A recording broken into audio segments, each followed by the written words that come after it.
Yes welcome all of you. आप सबका स्वागत है इस यूट्यूब चैनल पे। आज हम पढ़ने वाले हैं बहुत ही इम्पोर्टेंट, जो मोस्ट इम्पोर्टेंट क्वेश्चंस बनते हैं आने वाले 12th history CBSE class exam के लिए। तो हम इसमें 100 क्वेश्चंस करने वाले हैं और उसमें से आज हम करेंगे 30 मोस्ट इम्पोर्टेंट क्वेश्चंस। ये पार्ट 1 है, सीरीज 1 है इस वीडियो की। बाकी दो वीडियोस में आपको दो और वीडियोस आएंगे, उसमें आपको बाकी क्वेश्चंस मिलेंगे। तो हम टोटल 100 क्वेश्चंस करेंगे एग्जाम से पहले। तो बड़ा ही इंपॉर्टेंट, मज़ेदार, एंटरटेनिंग सेशन होने वाला है ये। अगर सीरियसली इसको समझ के करेंगे बहुत हेल्पफुल रहेगा। तो प्लीज़ आप इसको ध्यान से देखिएगा, समझिएगा। तो विदाउट एनी डिले हम इसको स्टार्ट करते हैं।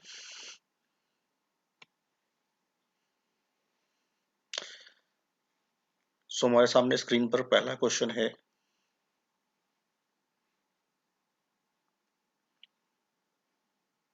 Who among the following was the author of book called The Story of Indian Archaeology? The Story of Indian Archaeology. Story of Indian archaeology का राइटर कौन है? तो क्या आंसर हो सकता है इसका? तो इसका आंसर है एस एन रॉय। तो एस एन रॉय इसका करेक्ट आंसर है। एस एन रॉय एक हिस्टोरियन रहे हैं। इन्होंने इंडस वैली के ऊपर रिसर्च किया है काफी कुछ। बहुत इंपॉर्टेंट नाम है इनका। और भी इन्होंने एशियन हिस्ट्री पर रिसर्च की है। और इन्होंने एक बार क्लेम किया था कि मैंने जो इंडस वैली की स्क्रिप्ट है उसको डेसिफर कर लिया, यानी पढ़ लिया है। बट अभी तक ये क्लियरली माना नहीं गया है। और he is the same person जिन्होंने द्वारका नगरी, जो फेमस द्वारका नगरी है, द्वारका आपने सुना होगा ना, लॉर्ड कृष्ण से रिलेटेड है। तो द्वारका नगरी समुद्र के नीचे गुजरात में खोज निकाली थी इन्होंने। उसके रिमेन्स, उसके अवशेष खोजे थे। तो एस एन रॉय बहुत इंपॉर्टेंट है। इन्होंने the story of Indian archaeology एक किताब लिखी है जिसमें इंडस वैली के बारे में भी काफी डिस्कशंस की गई है। नेक्स्ट क्वेश्चन है,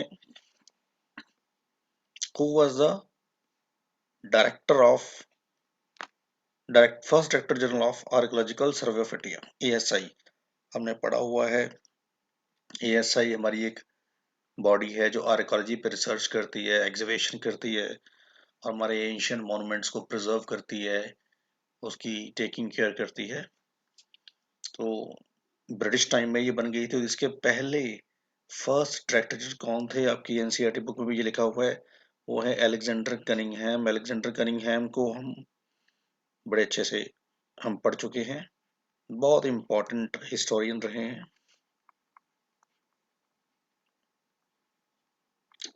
इंडस वैली की एग्जीबिशन तो बहुत लेट हुई है, 1921-22 में, लेकिन इन्होंने 1860s में एक बार विजिट किया था हड़प्पा की साइट पे। उसके जो माउंट्स, उसको जो टीले हैं उसको विजिट किया था और वहां से कुछ सील्स मिली थी इनको, और ये सील्स इन्होंने लंदन म्यूजियम में रखवा दी थी। और इनकी विजिट के बाद पूरे वर्ल्ड के जो हिस्टोरियंस हैं उनका ध्यान इंडस वैली सिविलाइजेशन की और या उस एरिया हड़प्पन साइट्स की ओर गया था। और ये माना गया था कि जब भी इनकी खुदाई होगी तो एक नया रेवोल्यूशन हिस्ट्री की स्टडी में आएगा, और ऐसा सचमुच में हुआ। कनिंघम को पंजाब हिस्ट्री के ऊपर भी काफी बुक्स लिखी हैं, उनकी अथॉरिटी मानी जाती है। और अलेक्जेंडर कनिंघम ने एक टाइम पे आके सिखिज्म को अडॉप्ट कर लिया था, सिख धर्म अपना लिया था। प्रॉपर अमृतधारी सिख बन गए थे, केस रख लिए थे वगैरह वगैरह, आपको जानते होंगे। तो ये वही अलेक्जेंडर कनिंघम है, वेरी इंपॉर्टेंट। अब अगला क्वेश्चन है, which one among the following religious practices was seem to be unfamiliar and unusual with the Harappan culture? Harappan culture की अगर हम बात करें तो इनमें से जो ऑप्शन में उनकी धार्मिक प्रथाएं दी हैं, रिलीजियस प्रैक्टिसेस दी हैं, उनको इनमें से कौन सी प्रैक्टिस उनकी नहीं है जिसको वो नहीं फॉलो करते थे, नहीं जानते थे? तो पहला ऑप्शन है ए, मदर गॉडेस। मदर गॉडेस तो हमें सील मिली है हर साइट पे, हर जगह सील मिली है मदर गॉडेस हमें हर साइट पे। सिर्फ एक एरिया को छोड़ के रंगपुर, सिर्फ रंगपुर एक साइट है वहां पे नहीं मिली, बाकी सब जगह मिली है। प्रीस्ट किंग, हमें पता है प्रीस्टली किंग जैसी स्टोन का स्कल्पचर मिला है, एक मूर्ति मिली है मोहनजोदारो में। योगिक पोस्चर सील, यस, मोहनजोदारो में हमें पशुपति सील मिली है, जिसको योगिक पोस्चर सील बोलते हैं। ये भगवान शिव की सील मानी जाती है। संस्कृत यज्ञ, संस्कृत के यज्ञ की कोई ऐसी प्रैक्टिस की अभी संभावना हमें नहीं मिली है। तो पहले 3 तो सही है, चौथा ऑप्शन सही नहीं है। तो उसने ऊपर आपको पूछा है कौन सा अनफेमिलियर था, तो ये वाला अनफेमिलियर था क्योंकि ये था ही नहीं। हाँ, कुछ हमें फायर अवतार जरूर मिले हैं लोथाल और कालीबंगन में, बट अभी भी हम इसकी पुष्टि नहीं कर पाएंगे कि वो सांस्कृतिक यज्ञ के लिए ही होते थे। अगला ऑप्शन है हमारे पास, which of the following is the oldest stupa in India and commissioned by the Mauryan king Ashoka. इनमें से कौन सा स्तूपा जो था, जो एक मौर्यन किंग अशोका आए थे, चंद्रगुप्त मौर्य फाउंडर है मौर्यन एम्पायर के, उसके ग्रैंडसन थे अशोका। अशोका के पिता बिंदुसार थे। तो उन्होंने, इसमें से बताइए जो कौन सा सबसे पुराना ओल्ड स्तूपा है और उसको मौर्यन किंग अशोका ने स्थापित किया था। तो हमें पता है मौर्यन किंग अशोका ने बुद्ध धर्म को अपना लिया था और उन्होंने 80,000 स्तूप या स्तूपा बनवाए थे। उनमें से सबसे ओल्ड स्तूपा हमें सांची स्तूपा माना जाता है और ये इंडिया में सबसे बड़ा स्तूपा भी है। तो सांची स्तूपा इसका आंसर है। फाइन, तो हम अगली स्लाइड की ओर बढ़ते हैं। तो हमारा अगला स्लाइड आ गया है। अगले स्लाइड पे देखिए,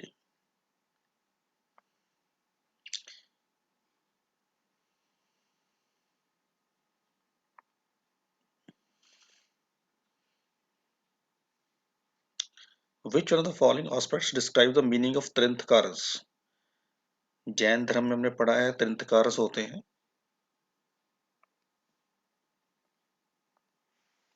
24 त्रिंथकार जैन धर्म में माने जाते हैं, आपको पता होगा। तो which of the following aspects describe the meaning of Jain tirthankaras in Jainism. इन चार ऑप्शन में से जो जैनिज्म के 24 गुरुज या त्रिंथकारस हैं, उनमें त्रिंथकार का सही मीनिंग क्या माना जाता है।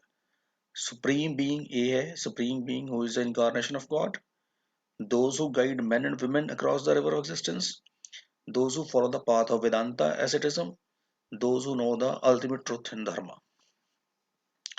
इनमें सही क्या त्रिंथकार पहला ऑप्शन है, क्या ये भगवान का अवतार माने जाते हैं, incarnation of God, supreme being है, जैसे हिंदुइज्म में विष्णु के अवतार माने जाते हैं 10, वैसे ही नहीं, ऐसा नहीं है, ऑप्शन ए नहीं है। Those who guide man and women across the river of existence, नहीं, ये भी नहीं है। Those who follow the path of Vedanta asceticism, नहीं, वेदांतिक एस्केटिज्म की तो उन्होंने बात ज्यादा नहीं की है। Those who know the ultimate truth and dharma, yes, this is the answer. Tirthankar मतलब जो एक्चुअली में सही सच जानता है, अल्टीमेट ट्रुथ जानता है। तो इसका आंसर डी है। Which of the following empire issued gold coins for the very first time in first century CE? Very important question. Gold coin सबसे पहले वेरी फर्स्ट टाइम किसने इशू किए थे फर्स्ट सेंचुरी सीई में। तो हमारे पास option है गुप्ता अंपायर, मौर्य अंपायर, कुषाण, योदया। तो इसमें आंसर क्या बनता है बताइए, सोचिए जरा ब्रेन पे थोड़ा सा स्ट्रेस दीजिए, कौन सा होना चाहिए, हमने डिस्कस पहले भी किया होगा। तो इसका आंसर है कुषाण अंपायर। यस, कुशाना ने पहली बार गोल्ड कॉइन्स दिए थे सबसे पहले। वैसे इंडो ग्रीक्स भी, अगर कुशानास की जगह अकेली ग्रीक इंडो ग्रीक ऑप्शन हो तो आप इंडो ग्रीक्स को भी टिक करेंगे। अगर इंडो ग्रीक ऑप्शन नहीं है तो फिर हम कुशान को टिक करेंगे। तो पहली बार जो ऑप्शंस हमें, आप मानिए ये सबसे पहली बार गोल्ड कॉइन्स इंडिया में शुरू किए, इशू किए, वो कुशान्स ने किए थे। और अगर आपको क्वेश्चन है कि सबसे ज्यादा किसने किए थे, तो सबसे लार्जेस्ट नंबर ऑफ, सबसे ज्यादा, तो वो गुप्ता अंपायर का नाम आता है। गुप्ता अंपायर्स ने, गुप्ता किंग्स ने सबसे ज्यादा गोल्ड कॉइन्स इशू किए थे, लेकिन सबसे पहले कुशाना ने किए थे। तो यहाँ पे उसने वेरी फर्स्ट टाइम पूछा तो कुशान आंसर आएगा। अगर लार्जेस्ट नंबर पूछा होता तो हम गुप्ता अंपायर करते। समझ आ गया, getting my point. Next question पे चलते हैं। Which of the following city of the Harappan civilisation was exclusively devoted to craft production of shell objects. Indus या हड़प्पन सिविलाइजेशन में से एक ऐसी साइट या सिटी मिला है जो इंडस्ट्रियल टाउन कहलाता है, इसका मतलब है जहाँ पे क्राफ्ट का प्रोडक्शन होता था, स्पेशली शेल से, काउंच और शेल से बने प्रोजेक्ट्स का प्रोडक्शन होता था। कोड दीजिए, ए ऑप्शन है कालीबंगन मांडा, सी और डी है चनुदारो। तो इसका सही आंसर है चनुदारो। चनुदारो को हम इंडस वैली का इंडस्ट्रियल टाउन मानते हैं, इंडस्ट्रियल टाउन। वहां पे हमें बहुत सारी इंडस्ट्री के एविडेंसेस मिले हैं, जैसे कि बीड मेकिंग,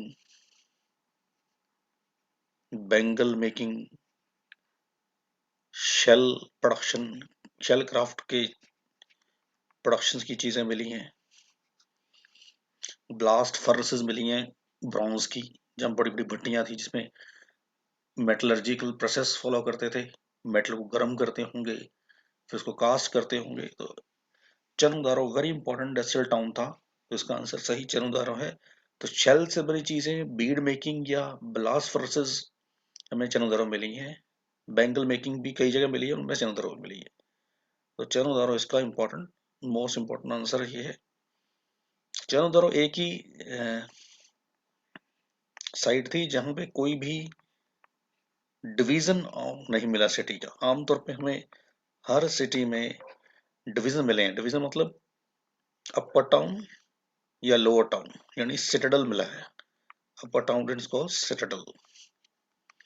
लेकिन चनोदर में हमें कोई भी सिटाडल नहीं मिला है, नो सिटाडल इन चनोदारो। ये इसकी खास बात है।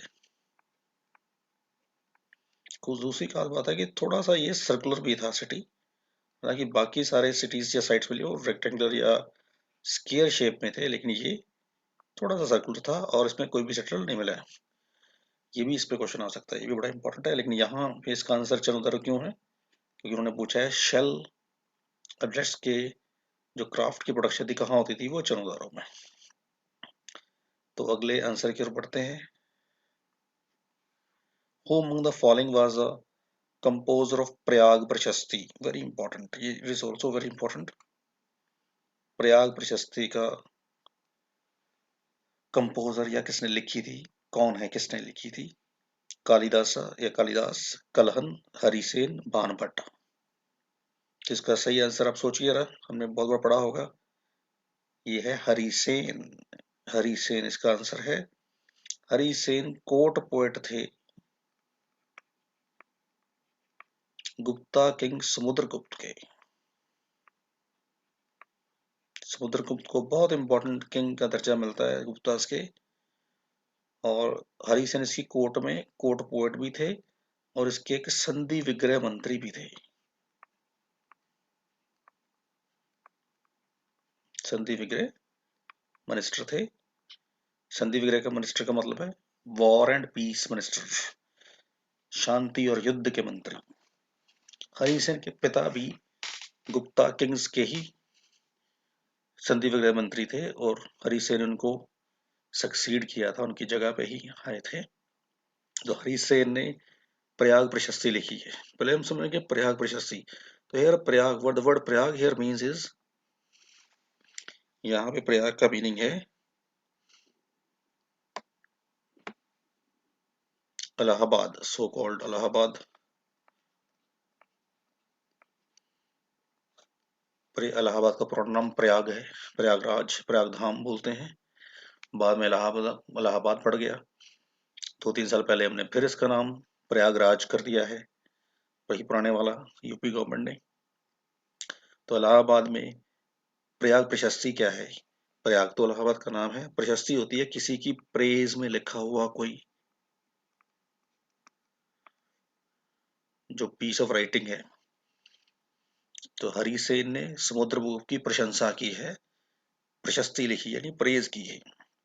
कहाँ पे? प्रयाग में। कहाँ पे लिखा है? वहां पे एक रॉक एडिक्ट है जो मॉडर्न किंग अशोका ने बनवाया था, लगाया था, स्थापित किया था। और आपको पता ही है अशोका ने बहुत सारे रॉक एडिक्ट लगाए थे और उसमें अपने मैसेज को स्प्रेड करने के लिए, लोगों तक पहुंचाने के लिए पब्लिक प्लेसेस पे ऐसे रॉक एडिक्ट या शिलालेख खुदवाए थे, उस पर अपना मैसेज लिखा था। उसी प्रयाग प्रशस्ति उस रॉक एडिक्ट की, सॉरी, बैक साइड को यूज करते हुए हरिसेन ने समुद्रगुप्त की प्रयाग प्रशस्ति लिखी। फाइन। इसमें ये 33 लाइंस में प्रशस्ति लिखी गई है विदाउट एनी कॉमा, और इसमें समुद्रगुप्त के फीचर बताया गया, उन्होंने कौन कौन सी लड़ाइयाँ जीती, युद्ध जीते, उसके टाइटल क्या थे उसके, और भी इसके बारे में बताया। उसमें बताया कि बस इसको कविराज बोला, कविराज था यानी पोएट था। इसको वीणा बजाते हुए बताया गया कि ही वॉज वीणा प्लेयर। तो ये हरीश सेन ने पूरी प्रशंसा की है समुद्रगुप्त की इस प्रशस्ति में। तो प्रयाग प्रशस्ति ध्यान से आ जाएगी, आपको आंसर याद आ जाएगा, ध्यान से याद रखिएगा, बड़ा इंपॉर्टेंट ये क्वेश्चन है। अगले अगले क्वेश्चन की ओर चलते हैं। तो नेक्स्ट क्वेश्चन हमारा है, in the domestic architecture of Harappan there were no windows in the walls along the ground level. Identify the possible cause mentioned by the archaeologist from the following options. Harappans को जब हमने sites को exhibit किया है, खुदाई की है, जब उसको हमने डिस्कवर किया है, रिसर्च किया है, तो उनके घरों के जो नक्शे थे, आर्किटेक्चर था, तो उनका जो ग्राउंड फ्लोर था उसमें कोई भी विंडो नहीं, हमें वॉल में कोई विंडो नहीं मिला। यानी ग्राउंड पे वो अपर साइड पे विंडो होगी, ग्राउंड पे देयर वाज नो विंडोज। तो ये क्यों नहीं बनाई गई थी विंडोज, ये इसका कॉज आर्कोलॉजिस्ट क्या मानते हैं। Number A, option A, it was a custom, ये कस्टम था। B, to maintain privacy, privacy maintain करने के लिए। C, no concern of ventilation, ventilation का बारे में उनको पता ही नहीं था शायद, या वो कंसर्न रखते नहीं थे इस चीज के बारे में कि हवादार घर होने चाहिए।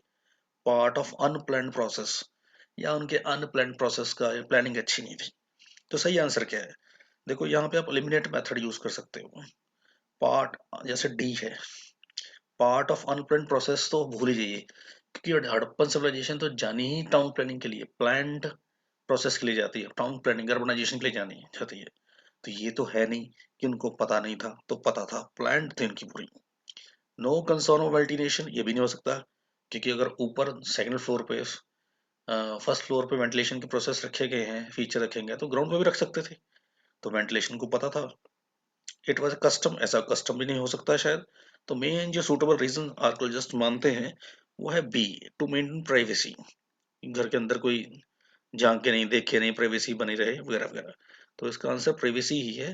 तो ये आंसर तो कट ही देना, तो ऐसा कस्टम लगता है, वेंटिलेशन के बारे में उनको क्लियरली पता था, और प्लान तो उनकी पूरी प्लानिंग, पूरा सेटिंग प्लान था, तो घर भी प्लान हो सकता है। तो आंसर बी है, to maintain privacy. Next question में आइए, the composition of Mahabharata has been traditionally attributed to a rishi, identify the his name from the following options. हम जानते हैं कि महाभारत की रचना, महाभारत जो हमारा एक एपिक है, महाकाव्य है, उसकी रचना ट्रेडिशनली एक ऋषि ने की थी। तो कौन से ऋषि ने की थी, ऑप्शन में से जानिए। ए, ऋषि कन्नडा। बी, ऋषि कपिला। सी, ऋषि अगस्त्य। डी, ऋषि व्यासा, या वेद व्यास या व्यास। तो हमें शायद ये सबको ही पता है कि महाभारत की रचना तो वेद व्यास ऋषि ने ही की थी, तो उसका आंसर ऋषि व्यास है। ऋषि कन्नड़ को हम एटम्स की डिस्कवरी के लिए जानते हैं, उन्होंने एटम्स की चर्चा की है अपने लेखों में। तो शायद first person in the world, इतने साल पहले, हजारों साल पहले, देखो, he was talking about atoms,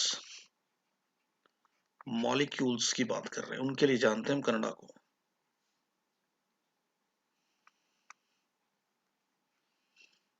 ऋषि अगस्त को हम जानते हैं कि इन्होंने, इनका नाम हमें मिलता है, he was first to cross Vindhyachal पर्वत।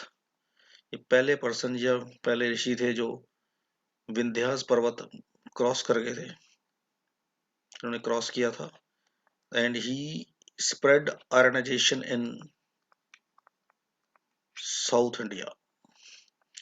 इनको मानते हैं कि इन्होंने साउथ इंडिया में आयरनाइजेशन यानी हिंदू धर्म को, सनातन प्रैक्टिस को वहां पहुंचाया, साउथ इंडिया में ये गए, साउथ इंडिया में आर्यंस का प्रचार, आर्यंस को स्प्रेड किया, आर्यनाइजेशन लेके गए। तो ऋषिकेश से, रामायण में भी ऋषिकेश का नाम आता है। फाइन। हु, नेक्स्ट क्वेश्चन देखिए, who among the following travelled in Vijayanagara empire in the 15th century and was greatly impressed by the fortification of the empire। इनमें से कौन 18 सेंचुरी में,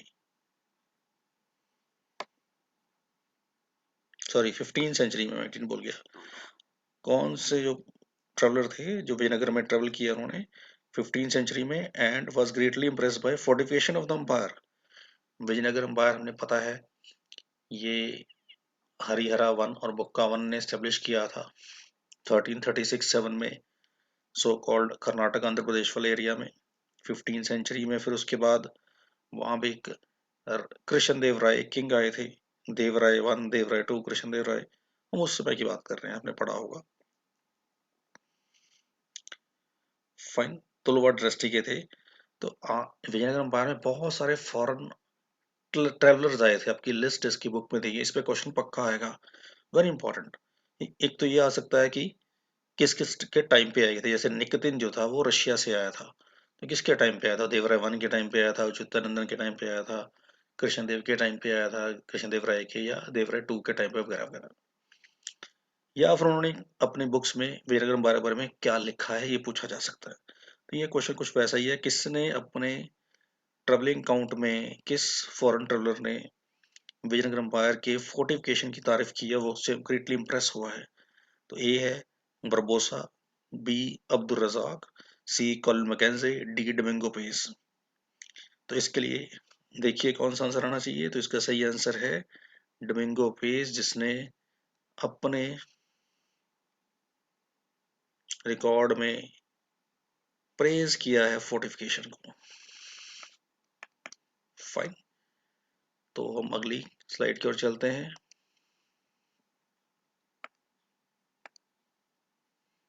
तो नेक्स्ट स्लाइड फिर हमारे सामने है,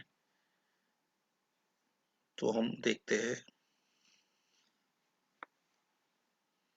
who among the following was the first woman to be ordained as भिखनी। इसमें से किस महिला ने, किस वुमेन ने सबसे पहले बुद्ध धर्म को ज्वाइन किया था, बुद्ध संघ को, तो बुद्ध चर्च को ज्वाइन किया था, ये कह लो कि first women to become Buddhist, उसको बोलते हैं भिखुनी। भिखनी मतलब वो बुद्धिस्ट बनी थी। तो किस महिला ने सबसे पहले बुद्ध धर्म को ज्वाइन किया था और बुद्धा की शिष्य बनी थी, तो कौन हो सकता है, महाप्रजापति गौतमी, ए यशोधरा, बी महामाया, सी धनुनंदा, डी। तो इसमें आप सोचिए रहा क्या आंसर होना चाहिए, ए, बी या सी या डी। तो इसका आंसर एक्चुअली है ए, महाप्रजापति गौतमी, जो कि फोस्टर मदर थी भगवान बुद्ध की। फोस्टर मदर समझते हैं ना आप, पालने पोसने वाली मदर, जिन्होंने पाल पाल पोस के बड़ा किया हो। जैसे लॉर्ड कृष्ण की फोस्टर मदर थी यशोधरा या यशोदा, क्योंकि असली माता तो लॉर्ड कृष्ण की देवकी थी, लेकिन वो तो जेल में थी, तो उनका पालन पोषण किया था यशोदा ने, तो फोस्टर मदर हुई। इसी तरह भगवान बुद्ध की या बुद्धा की जो फोस्टर मदर थी वो गौतमी थी, जो कि उनकी आंटी थी। उनकी रियल मदर थी, जो रियल मदर थी वो थी Mahamaya. Mahamaya was real mother of Buddha, biological mother, बस, but unfortunately Mahamaya died after 7 days of Buddha's birth. Buddha को जन्म देने के 7वें दिन उनकी डेथ हो गई थी। तो उनको पाला पोसा था उनकी मौसी, उनकी आंटी प्रजापति गौतमी ने। तो यही गौतमी फर्स्ट वुमेन थी जिसने बुद्ध चर्च को ज्वाइन किया, पहली बुकनी बनी। बुद्धा ने खुद ज्वाइन किया, क्योंकि सारनाथ में जो उन्होंने सरमन दिया था, वहां पे 5 बुद्धा के पुराने शिष्य अनंदा, उपाली वगैरह थे। इसके अलावा प्रजापति गौतमी उनकी फर्स्ट मदर, यशोधरा बुद्धा की वाइफ थी, और वहां पे कंटका बुद्धा का घोड़ा, और चना बुद्धा के चैरिटी रथकार, इन सब ने इनका पहला सरमन उपदेश सुना था, और उस वहीं पे गौतमी इनकी पहली शिष्या भी बन गई थी। तो यहाँ से हम मानते हैं कि बुद्ध धर्म में महिला की एंट्री जो हुई वो गौतमी से हुई। हालांकि बाद में बुद्धा ने खुद ही महिलाओं की एंट्री बुद्ध धर्म में बंद कर दी थी, वो अलग रीजंस हैं, लेकिन फर्स्ट लेडी टू बिकम बुद्धनी वाज गौतमी, भिखनी वाज गौतमी। तो अगले क्वेश्चन पे आते हैं, which of the following is correct about Mahanavami Dibba. Mahanavami डिब्बा आपके चैप्टर है एक, जो हिस्ट्री का, उसमें टॉपिक पैराग्राफ फॉर्म में महानवी डिब्बा के ऊपर पढ़िए जरूर, बड़ा इंपॉर्टेंट है। तो ये क्या है महानवी Dibba? Mahanavami Dibba was a part of the king's palace complex. Mahanavami Dibba was a part of sacred centre. Mahanavami Dibba was a counselling hall और it was a discussion hall. कहता है जी महानवी डिब्बा किंग के पैलेस का हॉल का एक एरिया है, यानी कॉम्प्लेक्स है, पैलेस है, या वो एक सीक्रेट सेंटर है, पवित्र सेंटर है, मंदिर हो सकता है या प्रेयर हॉल हो सकता है, या वो काउंसलिंग हॉल है जहाँ बैठ के काउंसलिंग होती थी, या वो डिस्कशन हॉल है, चर्चा करते थे, डिस्कशंस करते थे।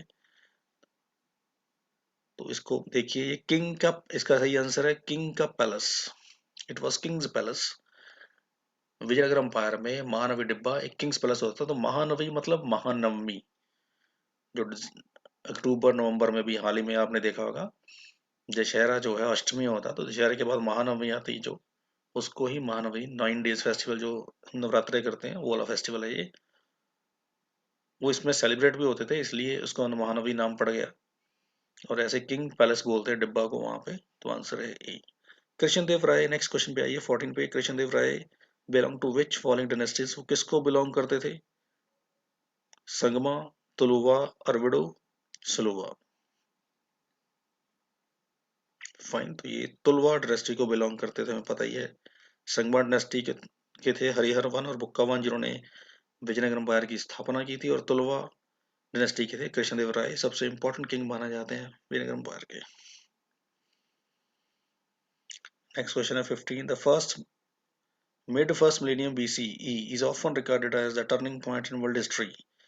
Which of the following is a significant aspect related to statement?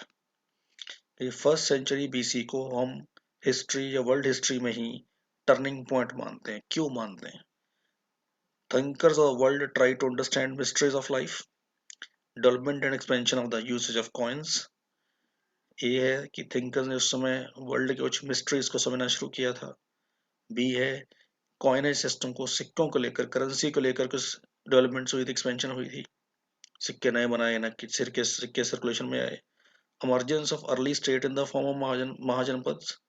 Ghana and Sangh were assisted by standing armies. उस समय नए बड़े बड़े घन स्टैंडिंग आर्मीज संघ बन गए थे या महाजनपद बन गए थे। इन्होंने वर्ल्ड हिस्ट्री वर्ड यहाँ पे यूज किया है, तो वर्ल्ड हिस्ट्री के हिसाब से इसका आंसर है A. Thinkers of world try to understand mysteries of life.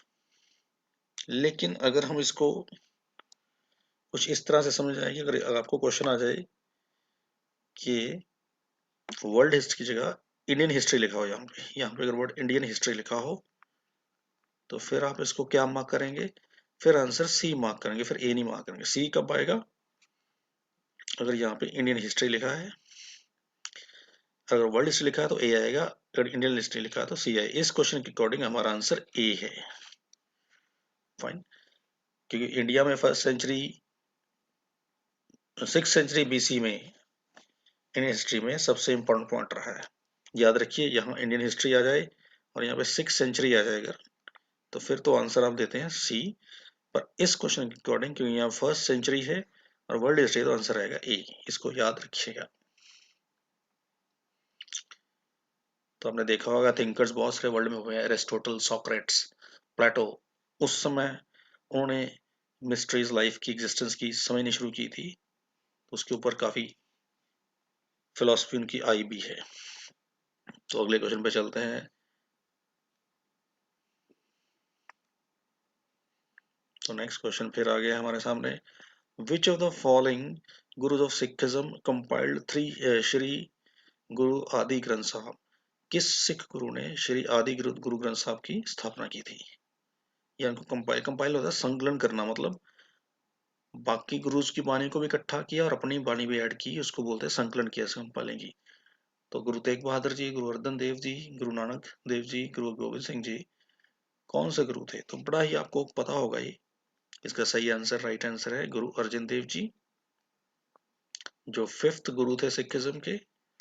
और इन्होंने आदि ग्रंथ गुरु आदि ग्रंथ साहब की स्थापना की थी, जो बाद में जाके गुरु ग्रंथ साहब बना। आज हम उसे गुरु ग्रंथ साहब के फॉर्म में जानते हैं। उन्होंने पहले 4 गुरुज की बानी को भी इसमें इसका संकलन किया, कंपाइल किया और अपनी बानी भी डाली।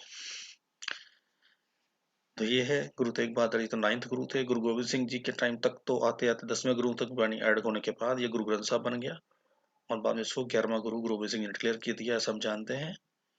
गुरु नानक देव जी ने तो कोई भी वाणी अपनी या कोई ऐसी आदि ग्रंथ जैसी बात हमने नहीं हम जानते, उन्होंने तो कुछ और रचनाएं लिखी। 17th क्वेश्चन पे आइए। Why is a Harappan script called enigmatic? Choose a correct reason from the following options. It resembled the hieroglyphic script of Egypt. It had too many symbols between 600 and 1000 in number. It was written from left to right. Its scripts remain undeciphered till date. तो कहता है Harappan script को हम इनिग्मेटिक क्यों बोलते हैं? इनिग्मेटिक मतलब कि हमें समझ में नहीं आई अभी तक वो, इसका मतलब हमें बड़ी डिफिकल्ट मानते हैं उसको, पता नहीं है उसके बारे में ज्यादा हमें। क्यों इनिग्मेटिक बोलते हैं? ए, क्योंकि ये इजिप्ट की हीरोग्लिफिक स्क्रिप्ट से मिलती जुलती है, इसलिए इसको हम एनिग्मेटिक बोलते हैं, यानी पिक्चर्स फॉर्म में बड़ी डिफरेंट शेप्स बने तो एनिग्मेटिक है। It had too many symbols, इसमें बहुत सारे सिंबल्स हैं, बहुत सारे अल्फाबेट्स हैं। हमें पता है कि 600 अल्फाबेट इसमें है, यहाँ 1000 लिखा है पर 600 मिले हमें। It was written from left to right, ये बाएं से दाएं जैसे हम हिंदी इंग्लिश पंजाबी लिखते हैं वैसे हैं, ये भी नहीं है, वैसे भी ये लेफ्ट टू राइट और राइट टू लेफ्ट दिखा थी। ये बोस्ट फॉर्डन स्क्रिप्ट थी। बोस्ट फॉर्डन का मतलब पहले लेफ्ट से राइट लिखो फिर राइट से लेफ्ट लिखो, जैसे उर्दू होती, पर्शियन होती, जैसे इंडस वैली की स्क्रिप्ट भी थी जिसको हम पिक्टोग्राफी बोलते हैं। तो पहले तीनों ही गलत हैं। इसका सही आंसर है, क्योंकि आज तक हमें ये समझ में नहीं आई है, अनडेसिफर्ड, कोई इसको पढ़ ही नहीं पाया, इसको इसकी कोडिंग डी कोडिंग कर ही नहीं पाया, ये है क्या। मैंने थोड़ी देर पहले बताया था फर्स्ट क्वेश्चन में कि एस आर राव ने क्लेम किया था कि मैंने इसको समझ लिया, मैंने डेसिफर कर लिया, बट ये रिफ्यूटेड है, ये माना नहीं जाता, उनका ये क्लेम माना नहीं जाता, इसलिए अभी भी ये अनडेसिफर्ड है। तो इसका आंसर है डी, क्योंकि ये अनडेसिफर्ड है इसीलिए इसको एनिग्मेटिक बोलते हैं, यानी ये अभी इसकी क्लैरिटी हमें नहीं है। हु, नेक्स्ट क्वेश्चन पे ये 18 पे, who among the following was the best known ruler of the Satavahana dynasty?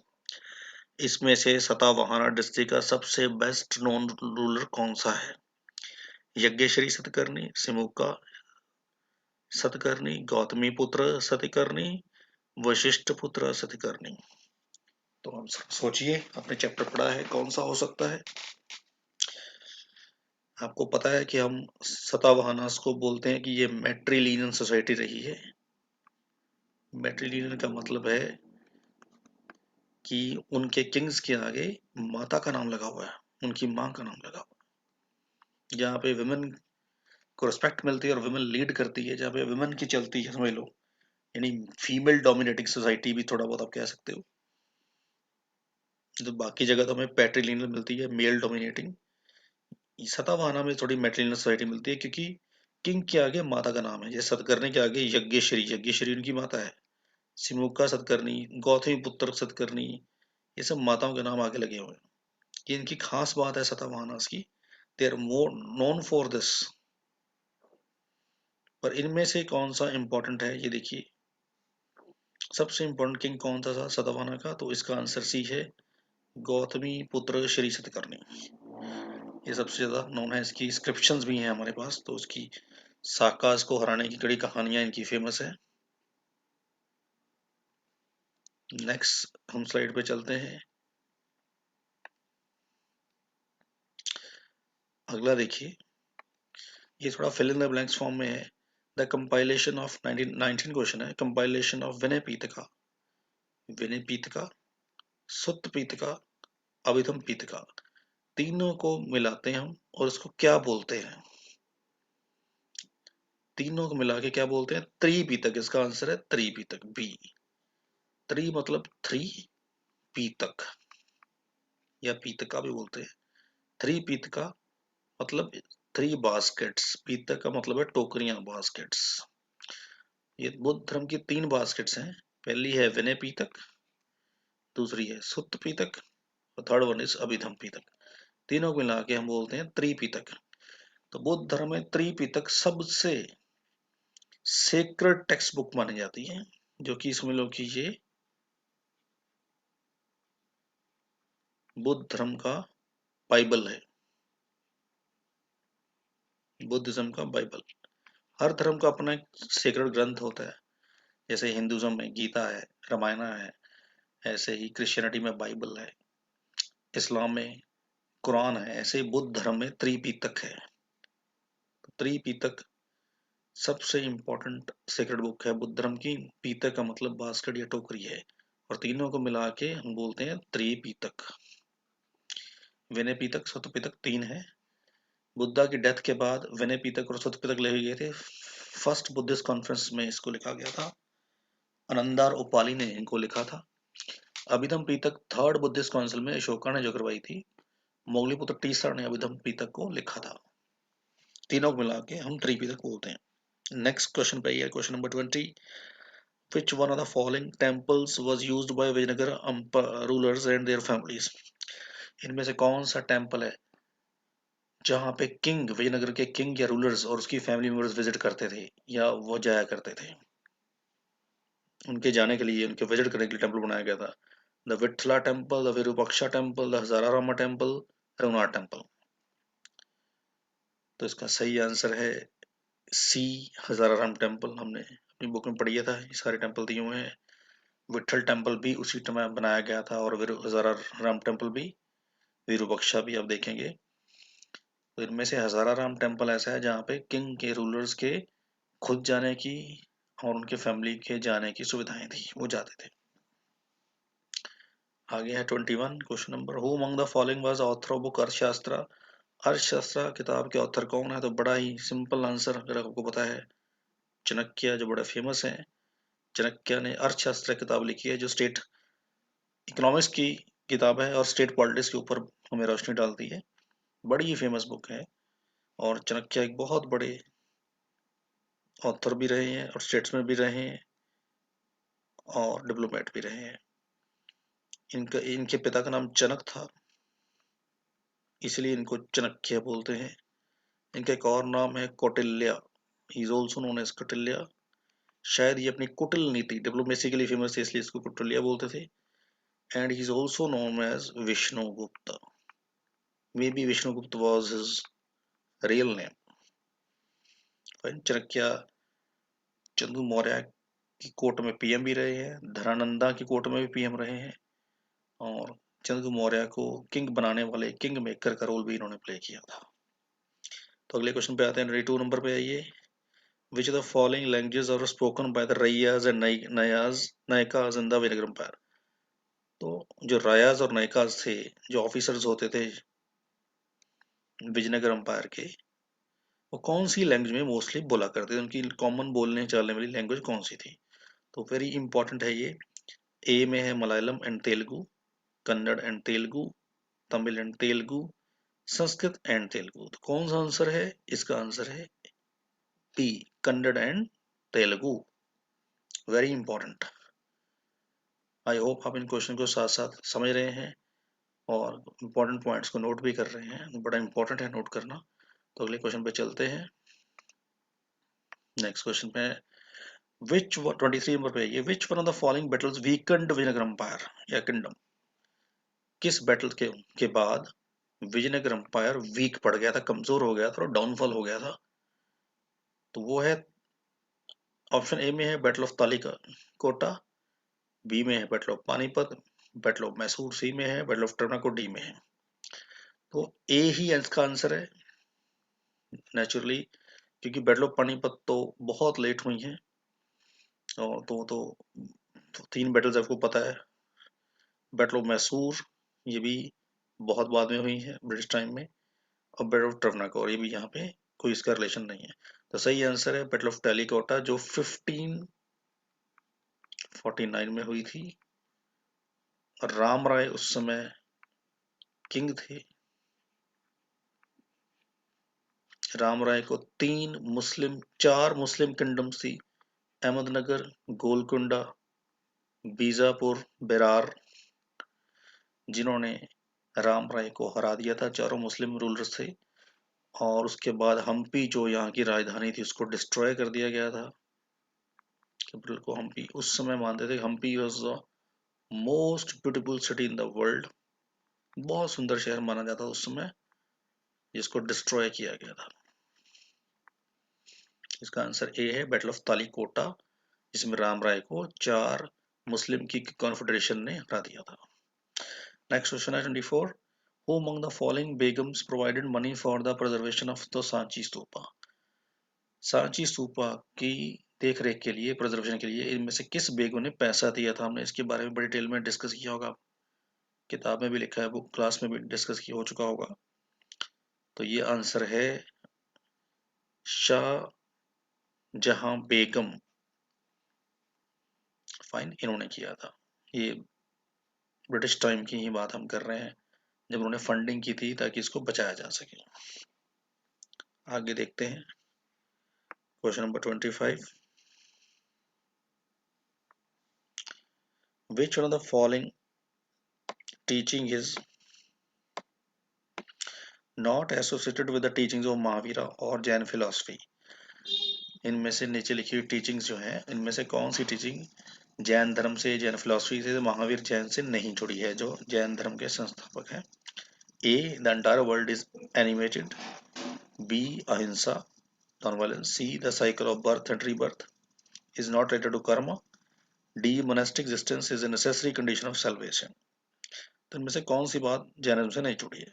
Centre, the entire world is animated, ये तो जैनिज्म ने बोला है कि हर जो वस्तु हमारे आमने सामने है उसमें जीवन है।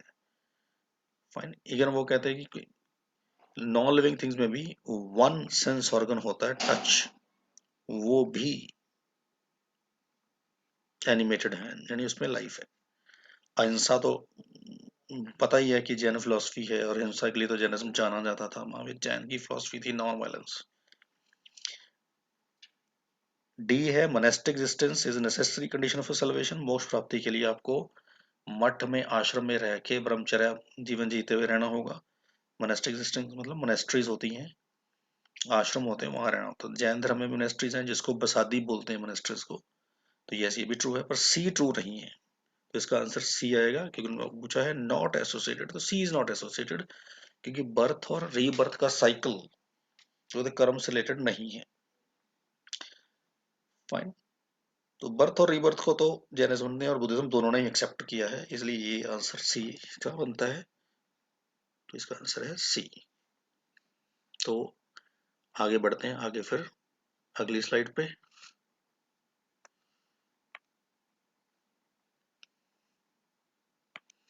आपके सामने एक पिक्चर है। Look at the figure below, school of art is evident of the image of Bodhisattva. इनमें से, इस पिक्चर में से देखिए, बोधिसत्वास का, जब बुद्ध धर्म के आर्ट का कौन सा ये स्कूल डिपिक्ट किया गया है, ये किस स्कूल का है। ये बहुत सारे स्कूल्स है, जैसे ए है Gandhara school of art, B है Mathura school of art, Greco Roman school of art, Amaravati school of art. ये सारे स्कूल बुद्धिज्म से जुड़े हैं।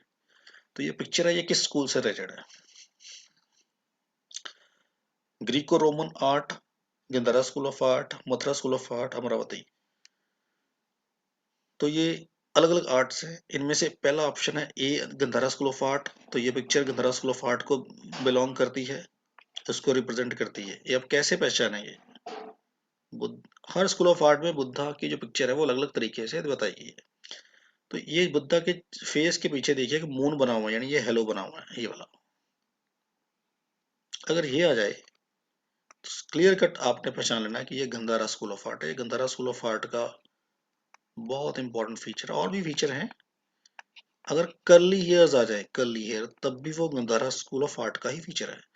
बुद्धा के हेयर अगर कर्ली दिखाए गए हैं, या उनके पीछे ये मून या हेलो वाला ये सीन दिखाया गया है पिक्चर में, ये कौन सा आर्ट है, गंधारा स्कूल ऑफ आर्ट। ऐसे अमरावती स्कूल ऑफ आर्ट के अपने फीचर है, मथुरा स्कूल ऑफ आर्ट के अपने फीचर है, ग्रीको रोमन के अपने फीचर है। उस पर डिटेल में नहीं जाएंगे, बहुत लंबा टॉपिक है। तो अभी आप याद रखिए कि गंधारा स्कूल ऑफ आर्ट जो है, ये ये जो मून जैसी शेप है, या अगर बुद्धा की करली हेयर है, दोनों ही feature Gandhara school of art के हैं। अच्छे से ध्यान से इसको देख लीजिए, बड़ा इंपॉर्टेंट है, बाद में कंफ्यूज हो जाएंगे पेपर में आप, तो ध्यान से देखिएगा इसको। नेक्स्ट क्वेश्चन हमारे पास फिर आ गया है देवी और सज्जनों, अगला देखते हैं। Which of the following pair is associated with Buddha symbolic representation is incorrect. Buddha से जुड़ी चीजों को रिप्रेजेंट किसी सिंबल फॉर्म में किया गया है, इनमें से कौन सा इनकरेक्ट है, सही नहीं है। देखना है ये बुद्धा से जुड़े सिंबल है या नहीं है। तो पहला है एम्प्टी सीट, खाली सीट बनी है बुद्धा की, ये मेडिटेशन का सिंबल है बुद्धा का। व्हील बुद्धा के फर्स्ट सरमन का सिंबल है। Bodhi tree birth of Buddha. Stupa Mahaparinirvana, Mahaparinirvana को कई बार महापरिनिर्वाण भी बोलते हैं। तो ये बुद्धा की डेथ का सिंबल है, महापरिनिर्वाण का मतलब है डेथ।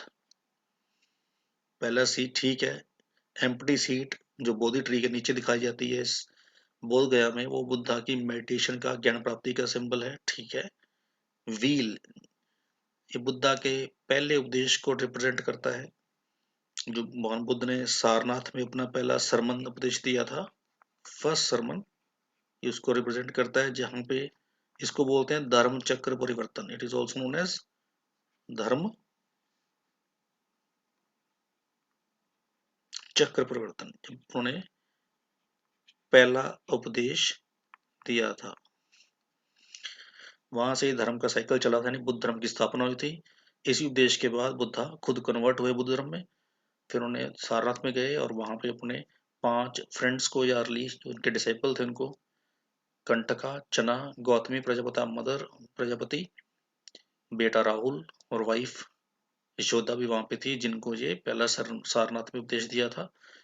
क्योंकि धर्म का चक्कर चला था, तो वो चक्र व्हील उसका सिंबल है। यही चक्र बाद में अशोका ने सारनाथ पिलर में वहां खुदवाया, लगवाया, और आज वही चक्र अशोक चक्र के रूप में हमारे फ्लैग के अंदर भी है, नेशनल फ्लैग में। बोधि ट्री जो बुद्धा, जिसके नीचे बुद्धा को ज्ञान मिला था बोध गया में, क्या ये बुद्धा के बर्थ को रिप्रेजेंट करता है? नहीं। बोधि ट्री तो बुद्धा की अलाइटमेंट का सिंबल माना जाता है, बर्थ का नहीं। और स्तूपा जो बाद में अशोक ने बनाए, जहाँ पे बुद्धा या बोधि सत्वा की डेथ का सिंबल है, तो इसको परिनिर्वाण बोलते हैं, महापरिनिर्वाण। यस, ये ट्रू है। अशोका ने 80,000 स्तूपास बनाए थे, माना जाता है। उसमें से सबसे पुराना बड़ा स्तूपा है सांची स्तूपा। फाइन। बुद्धा के बर्थ का सिंबल लोटस फ्लावर को माना जाता है, ना कि बोधि ट्री को, तो याद रखिएगा लोटस है ये। तो ये वाला आंसर उसने कहा कौन सा इनकरेक्ट है, तो एक ही इनकरेक्ट हमने देखा, सी। इसका आंसर सी आएगा, ये सही नहीं है। बर्थ, उसकी जगह लोटस आएगा। तो अगले क्वेश्चन पे आते हैं, 28 नंबर पे। Identify the character of Mahabharata. Character Mahabharata का पहचानिए। दो हिंट में दिए, दो क्लू। गुरु ऑफ और mentor of Kauravas and Pandavas, ये कौरवा पांडवा के गुरु थे, और इन्होंने he didn't accept Eklavya as his disciple, Eklavya को अपना शिष्य मानने से मना किया था। तो ये किसकी बात हो रही है, कौन सी पर्सनालिटी कैरेक्टर की महाभारत की? गुरु वशिष्ठ, गुरु व्यासा, गुरु संदीपनी, गुरु द्रोणाचार्य। तो हमें पता ही है कि ये कौरव पांडव गुरु तो द्रोणाचार्य ही थे, और उन्होंने एकलव्य को नहीं माना था अपना शिष्य। तो आंसर है D. Very easy but very important. तो हम अगले क्वेश्चन की ओर चलते हैं। सिर्फ 2 क्वेश्चंस और हैं, फिर हम सेशन को क्लोज करेंगे। तो आखिरी 2 क्वेश्चंस आने वाले हैं, उसमें से 29 नंबर आ गया हमारे सामने। तो लेट्स सी इसका क्या मतलब है। Which of the following statements about mahajanapada are correct. इनमें से महाजनपद के बारे में कौन सी बातें सही हैं? करेक्ट लिखा है, देखो कंफ्यूज होना, कई बार करेक्ट, इनकरेक्ट, नॉट करेक्ट लिखा होता है, तो ध्यान से पढ़ना है, करेक्ट पूछना है। कौन सी करेक्ट है? पहली है महाजनपद वर मगध, कौशला या कौशल, गंधारा और अवंती ओनली। ये तो करेक्ट नहीं है, क्योंकि सिर्फ यही महाजनपद नहीं थे हमारे पास। हमें पता है कितने महाजनपद है, कितने पढ़े हैं क्लास में हमने, 16 महाजनपद। और इस महाजनपद की लिस्ट किस किताब में मिलती है? एक बुद्धिस्ट टेक्स्ट है अंगुत्तर निकाय, जिसमें 16 के 16 टेक्स्ट हमें बड़ी डिटेल में दिए गए हैं। तो पहला तो करेक्ट नहीं है, क्योंकि 16 महाजनपद है, यहाँ मुझे 4 ही बताए हैं, 3 ही बताए हैं, 3-4 ही बताए हैं। तो नंबर 2 पे ये most mahajanapada were ruled by kings. Yes, ज्यादातर किंग्स के थ्रू ही रूल होते थे, भी ठीक है।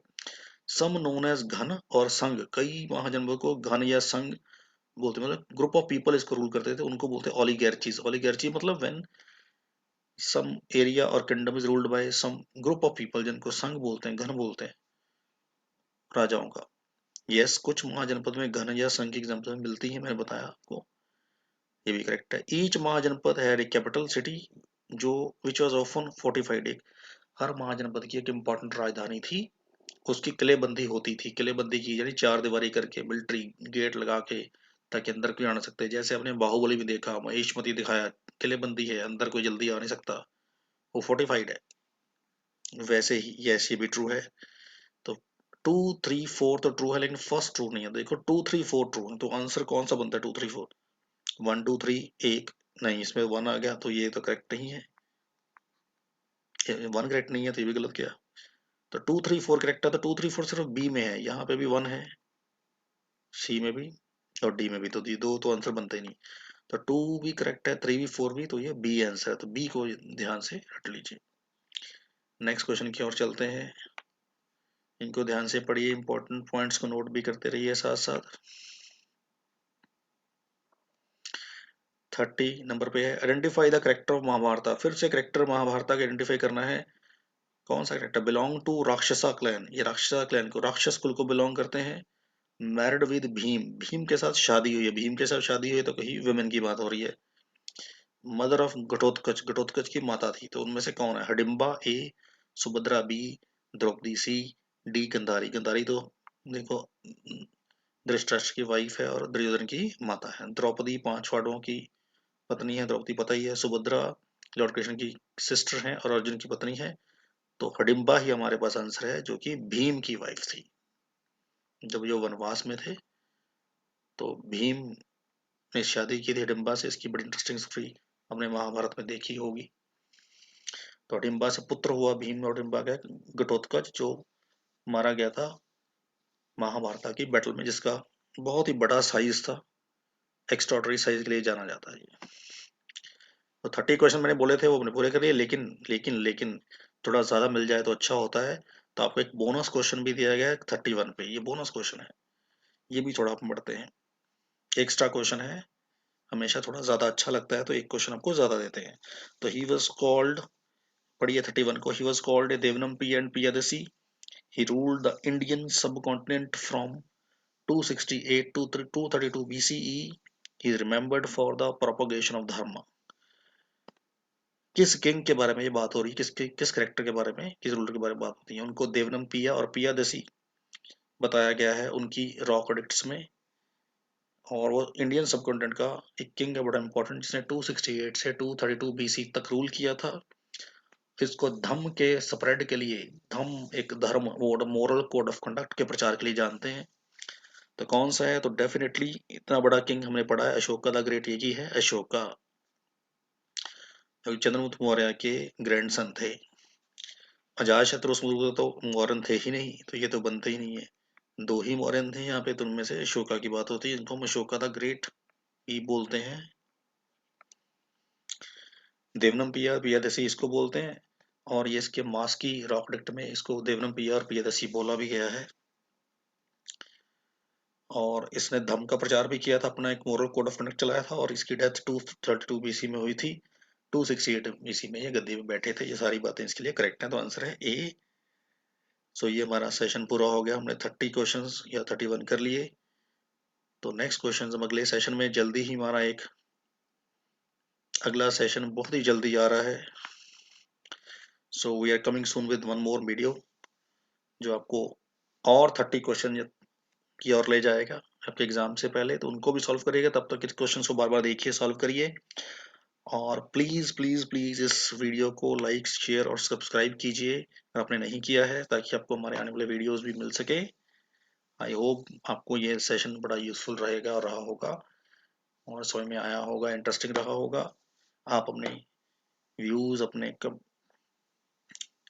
जो विचार हैं, अपने जो भी आपके डाउट्स हैं, वो इस कमेंट बॉक्स में डाल दीजिए, तो हमें ताकि पता चल सके आपके कुछ इन क्वेश्चंस को लेकर डाउट्स हैं या कोई और भी। तो आज के लिए इतना ही करते हैं। आई होप आप सब स्वस्थ होंगे। थैंक यू वेरी मच, मिलते हैं ब्रेक के बाद। Thank you.